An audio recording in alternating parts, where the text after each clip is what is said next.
Anyone who works in television knows that there is no point in trying to be 100% professional and attempting to anticipate every possible mishap. Like it or not, you need to be quick on your feet, especially when you are live, when anything at all can happen. And that is exactly what we are going to see here today.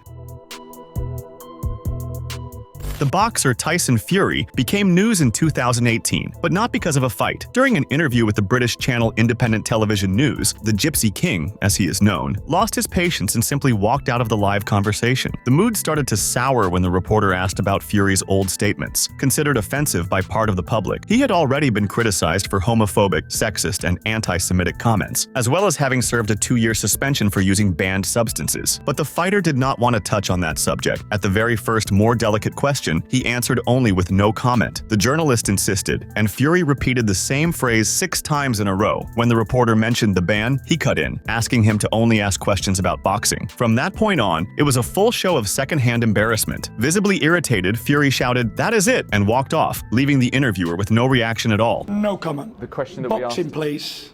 Terminated. The episode happened precisely when the athlete was trying to clean up his image and announce his return to the ring after 2 years away. Instead, the controversial video went around the world and brought all the old scandals back to the surface. In the end, Tyson Fury did return to fighting and rebuilt his career, but that interview was recorded as one of the tensest and strangest moments ever broadcast on British sports television. During what seemed like a calm report in Araraquara, in Brazil, the reporter Guilherme Campos ended up going through one of the most unusual situations in Brazilian television in the year 2025. The story was about Cacau, a miniature pinscher famous on the internet for her jealous behavior toward her owner, little Alice, who is 10 years old. As soon as the reporter arrived at the family's house, Cacau ran straight at him, barking and making it clear she did not like visitors one bit. Guilherme tried to keep his composure, but he was visibly caught off guard when the little dog went after him. The crew tried to calm things down, but Pincher's jealousy spoke louder. Not even in her owner's lap did she completely settle down. Não? Tem algum... Calma, Cacau. Even with the scare, the reporter took everything with good humor. In the middle of the live segment, he decided to face the trial by fire of trying to hold Cacau in his arms, but the dog slipped away and went at him again. Between laughs, Guilherme admitted he had failed the test. The video went viral, and Cacau became a national celebrity. Alice later said that the dog's strong temper started when she banned her pet from climbing onto the new bed. Since then, the little one has become the guardian of the house. Just to show you that size means nothing. What she lacks in height, she has in bravery to spare. One of the biggest mistakes in the history of British television happened in 2006, when a job applicant ended up accidentally becoming a worldwide celebrity overnight. Guy Goma, an information technology technician born in the Congo, went to the headquarters of the British Broadcasting Corporation in London to take part in a job interview. But because of an unbelievable mix-up, he was taken to the studio and put on air live. The confusion began when producers called for Mr. Guy for an interview about technology and online music piracy. The actual guest was supposed to be Guy Cuny, an expert on the subject. But by coincidence, the name was the same as the job candidates, and he was taken in front of the cameras by mistake. Suddenly, Goma found himself live on air with presenter Karen Bowerman, who treated him as a major analyst in the digital industry. Surprised, he even tried to keep up with the conversation and answered in hesitant English, trying to improvise something that made sense. The result was as confusing as it was hilarious, and the video went viral all over the world. Years later, Guy Goma said he never received anything for his appearance. The interview is still replayed to this day, and he says he plans to sue the British Broadcasting Corporation for unauthorized use of his image. In a recent podcast, he said that the episode changed his life but also left him frustrated. According to him, the broadcaster made money from its mistake, and he did not receive a single cent from it. Ironically, he still dreams of releasing a book with the perfect title, Wrong Guy. During a live segment from Florida, the reporter Abby Phillip from Cable News Network went through one of those moments no one plans for, but the internet loves. She was talking about politics when she felt something strange climbing up her leg. Looking down, she realized a lizard had decided to join the broadcast. Startled, Abby let out a small scream and tried to shake the creature off, while her colleagues in the studio tried to figure out what was happening. Chris Cuomo, the anchor, asked what was attacking her. Another anchor, Alison Camerota, thought it was a rat. Abby then explained, still nervous, that it was a huge lizard and that everything was fine. At least it was not an alligator, she joked. About subjecting who we charge criminally in this country and making this by popular demand. It doesn't work that way. Hold on. That moment went viral instantly. Chris Cuomo joined in on the fun, saying she had just faced a Komodo dragon live on air, and Abby replied on Twitter that her worst nightmare had just happened on television, but that she was okay. Her colleague Betsy Klein, who was also there during the shoot, assured that the animal was unharmed and walked away peacefully. Even with the scare, Abby kept her composure and finished the segment as if nothing had happened, but the audience did not let it go. The video was shared thousands of times, and the lizard attack on cable news network, CNN, became one of the most replayed clips on American television at that time. One of the funniest moments on television, which many people even swore was real, actually started out as a joke. In 2017, the American comedian James Bates, known as The Real Spark, decided to recreate in a humorous way a news interview about home invasions. The video showed a supposed resident telling what happened when he heard strange noises inside the house, but his reaction was so over the top and spontaneous that it felt like a real case. Because I heard him first, I said, hold on. I said, hold up, wait a minute.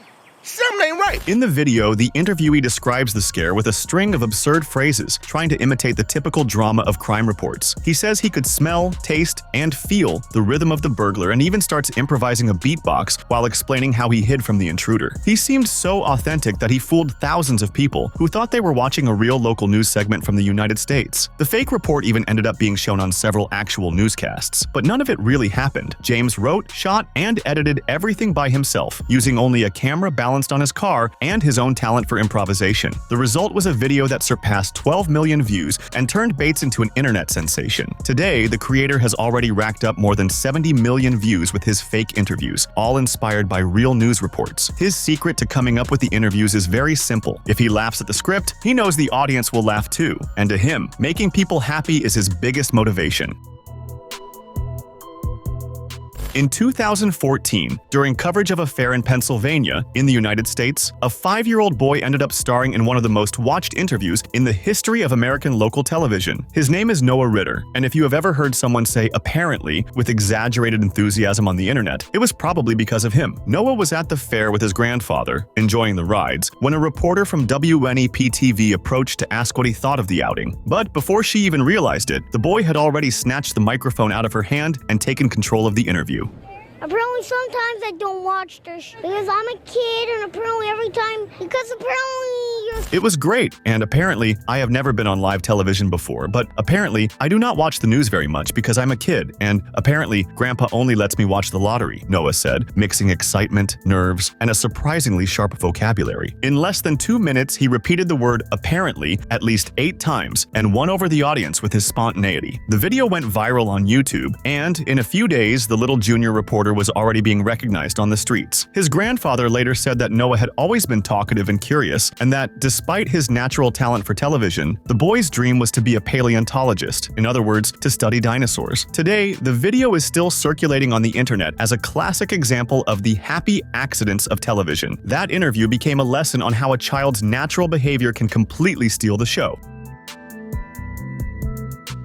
During a Boston newscast, meteorologist Barry Burbank became a national topic for a reason that was, at the very least, curious. He appeared holding a coffee mug upside down, live on air. It was quick, but enough for the internet to turn a tiny slip into jokes. In a few minutes, the image was everywhere on social media. Even the host of a famous talk show, Jimmy Fallon, joined in on the joke during his program. But the truth is that it was not a mistake. Barry later said he did it on purpose. According to him, the team always joked that his mug was always empty, unlike his colleague Kerry Connolly's, which was always full of coffee. So that day, he decided to take the joke further by going on air holding the mug upside down, just to see if anyone noticed. It worked. Social media noticed a lot. Some people said it was a silent protest for more coffee. Others thought he was just distracted. Barry took it all in stride and said the episode even became a new verb among the staff, burbanking, that is, doing something weird on purpose just to see people's reactions. The meteorologist, who already had more than 40 years of career, showed that not every viral video or picture needs a scandal. It only took a single empty mug and a good sense of humor to take over the internet.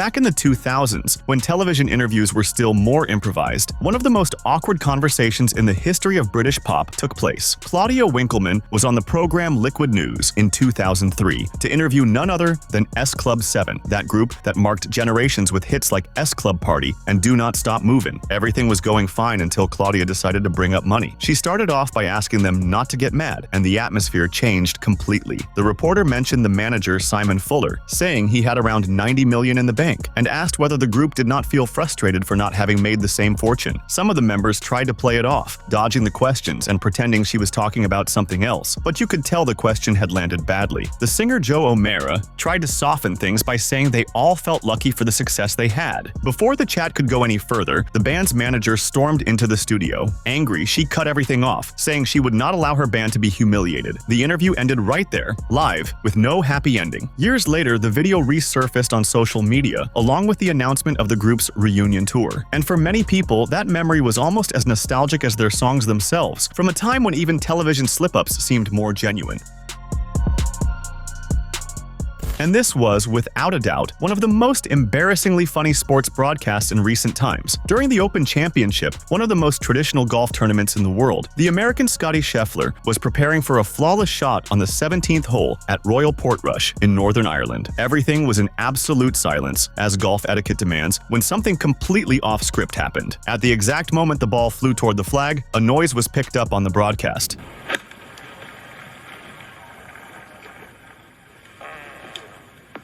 That is right, a sound of flatulence echoed through the microphone so clearly that the commentators just froze. Andrew Cotter, who was calling the play, burst out laughing along with his boothmate. Trying to keep his composure, he still joked, saying that the wind was at his back, a common comment in golf, but which, in this case, had a double meaning. On social media, the audience went wild. Some described the moment as perfect timing, and others commented that no matter how old you are, a well-timed fart will always be funny. Scottie Scheffler, on the other hand, kept it classy, finishing the round in 3 strokes and staying firmly in the running for the title. But in the end, it was the supposed extra wind that drew the most attention in that tournament.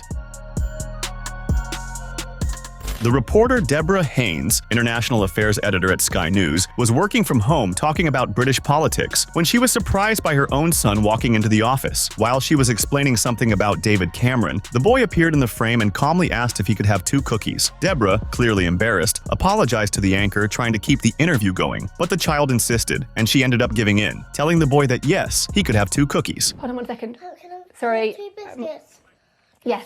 You can have 2 biscuits. The moment was pure gold for those watching, after all. In 2020, in the middle of the pandemic, everyone was going through similar interruptions while working from home. But instead of laughing along and letting the conversation continue naturally, the anchor Mark Austin cut the broadcast right there, saying he would let Deborah deal with family matters. The reaction did not go over well. On social media, viewers criticized the channel for not handling the situation with more empathy. Many people compared it to a similar case that had happened at the British Broadcasting Corporation (BBC) on the same day, when another journalist was interrupted by his daughter. But the anchor at the rival network, on the contrary, joined in on the joke. In the end, the small cookie incident came to represent a time when work and home life blended together, and Sky News was left with the reputation of having been rather lacking in grace. Don't forget to subscribe so you can watch more videos like this.